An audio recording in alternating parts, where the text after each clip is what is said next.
In 1965, this country was so poor it had to import its own drinking water.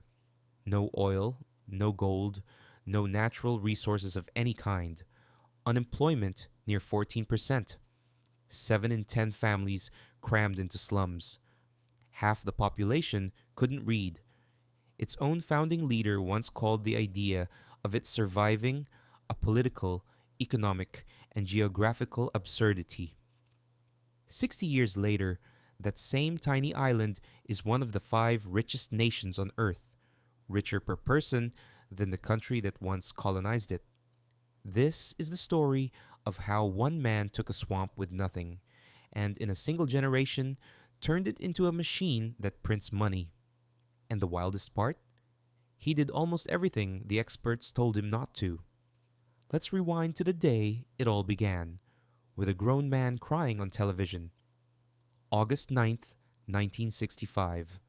Lee Kuan Yew sits in front of the cameras and does something no strong man is ever supposed to do. He weeps.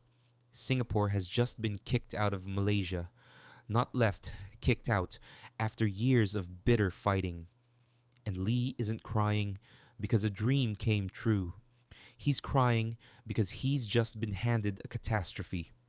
Look at what he inherited: an island of about 600 square kilometers, no hinterland to farm, no resources to dig up, a tiny population split between Chinese, Malay, and Indian, with ethnic tensions simmering, double-digit unemployment, a third of the people squatting in shanties on the city's edge, and the water the actual water people drank piped in from Malaysia, the same neighbor that just threw them out. Twist the tap off, and Singapore dies of thirst. So, what's the plan, Prime Minister? The plan is that we don't die. That's the whole plan. For now. Most leaders in that seat would have done the obvious thing. Every other newly independent country in the 1960s was following the same playbook. Protect your baby industries, slap tariffs on foreign goods, keep the multinationals out, build it all yourself. It was the conventional wisdom. Everybody agreed on it. Lee looked at everybody agreeing and decided to do the exact opposite. Here was the counterintuitive bet that started everything. While every other poor country was busy locking foreign corporations out to protect local business, Lee threw the doors wide open. No tariffs, no barriers. One rule, and one rule only. If you can compete globally from Singapore, we want you here. The experts thought this was suicide. A tiny defenseless economy inviting in the giant multinational sharks? They'll eat you alive. But Lee understood something they didn't. Singapore had no local industry worth protecting in the first place. There was nothing to defend. What it did have was location, sitting right on top of the busiest shipping lane on the planet, and people. That was the whole hand. So he decided to play it, and he didn't wait politely for companies to show up. He hunted them. Singapore identified the specific multinationals it wanted, sent teams straight to their headquarters, and made offers that were almost impossible to refuse. 10-year tax holidays. And here's the part that shows how serious they were. They built the factories, roads, and power lines before the companies even arrived.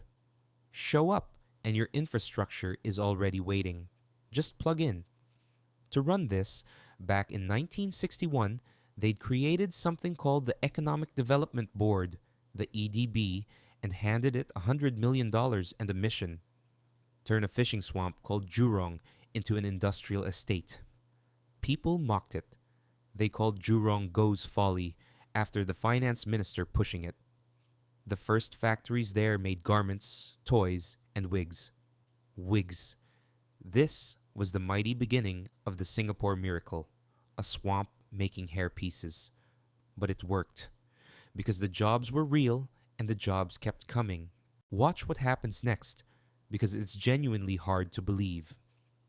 From 1965 to 1973, 8 years, Singapore's economy grew at an average of nearly 13%, every single year, not total, per year. That's the kind of number that sounds like a typo. Factories that used to make matches and fish hooks and mosquito coils started making electronics, chemicals, precision parts. The share of the economy that was manufacturing climbed from 14% to over 20 in a decade. Full employment arrived. The double-digit joblessness that had haunted the island simply disappeared. And the headline number, the one that tells the whole story, is GDP per capita, the average wealth per person. In 1965, it was around $500. That put Singapore in the same bracket as Mexico and South Africa, poorer than plenty of countries you wouldn't expect. By 1990, it had passed 13,000. Singapore had overtaken South Korea, it had overtaken Israel, it had overtaken Portugal. And today, it's north of $80,000 per person, from 500 to 80,000 in about 60 years. That's roughly a 160-fold increase, a leap no comparable country on earth has ever matched. Singapore didn't just catch up to the rich world, it blew past most of it. It is now richer per person than Britain, the empire that used to own it. Okay, but Prime Minister, how? A swamp with no resources beat Britain? We had one resource everyone ignored, which was people who could actually get things done. So I built a country around not wasting them. Here's the piece that most people miss, and it's the real secret. Free trade and foreign investment were the engine. But an engine is useless, bolted into a rusted, broken car. Lee's true genius wasn't just the economics. It was building a country the money could trust. Start with the corruption, the silent killer of almost every developing economy. Money pours in, officials skim it, projects rot, investors flee. Lee treated corruption like a fire in the building. Zero tolerance, not a slogan, a system. Clean, transparent bureaucracy. Officials paid well enough that bribes weren't worth the risk of getting caught. The anti-corruption body given real teeth. Singapore went on to become one of the least corrupt nations on the entire planet. A place where a foreign company knew its contracts would be honored and its money wouldn't vanish into someone's pocket. For an investor deciding where to build $1 billion plant, that reliability is worth more than any tax break. Then, the rule of law, a strong, predictable legal system. English as the language of business, connecting Singapore straight to global commerce.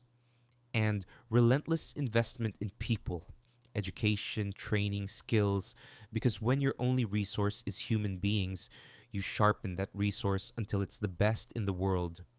And housing. Remember the 70% living in slums?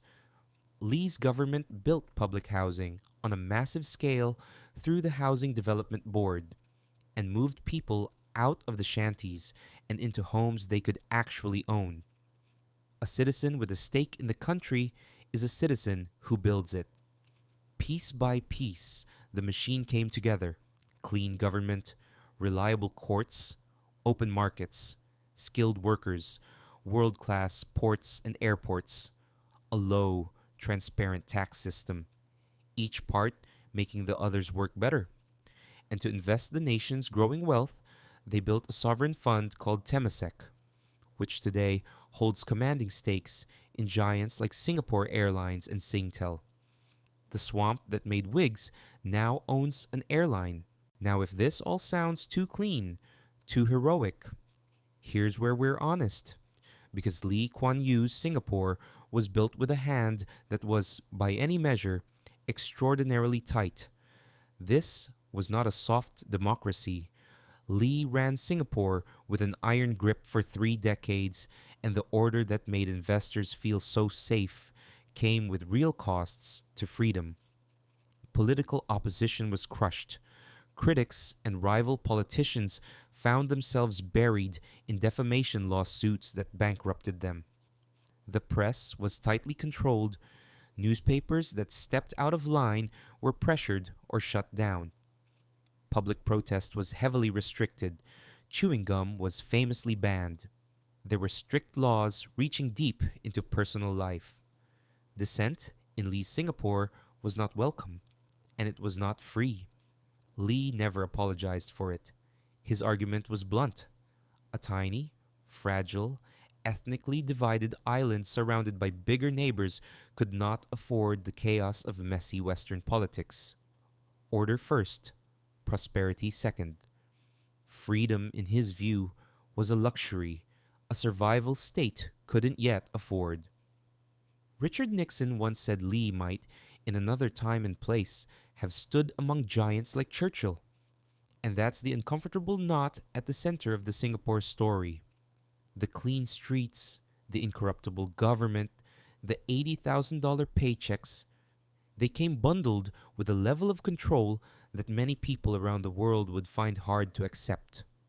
Was it worth it? People have argued about that for decades, and they still do. Some call it the most successful government in modern history. Others call it a gilded cage. The honest answer is that it was both at the same time, and you can't cleanly separate the two. So let's go back to that word Lee himself used in 1957, absurdity.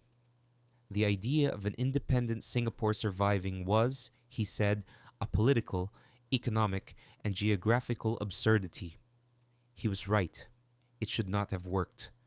An island with no resources, no water, no farmland, no domestic market, hostile neighbors, and ethnic tension pulling at every seam. By every rule of economics, it was supposed to stay poor or fall apart. Dozens of countries started 1965 in a better position than Singapore and are still developing today. But Lee understood the one thing the rulebook couldn't measure. A country isn't its resources. A country is its decisions. He bet on openness when everyone chose walls. He bet on foreigners when everyone chose isolation. He bet on clean government when corruption was normal. He bet that if you build a place the world can trust, the world will come and build it for you. And the world did.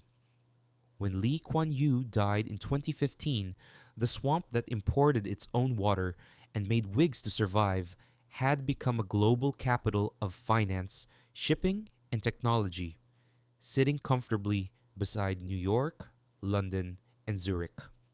One man, one generation, from $500 to $80,000. The lesson isn't that every country should copy Singapore. Its size, its location, its history, and frankly its willingness to trade freedom for order make it nearly impossible to replicate. The lesson is smaller and stranger than that. It's that sometimes the thing everyone calls impossible is just a thing nobody has decided to do yet. Lee decided, and the swamp became one of the richest places on earth. Not bad for an absurdity.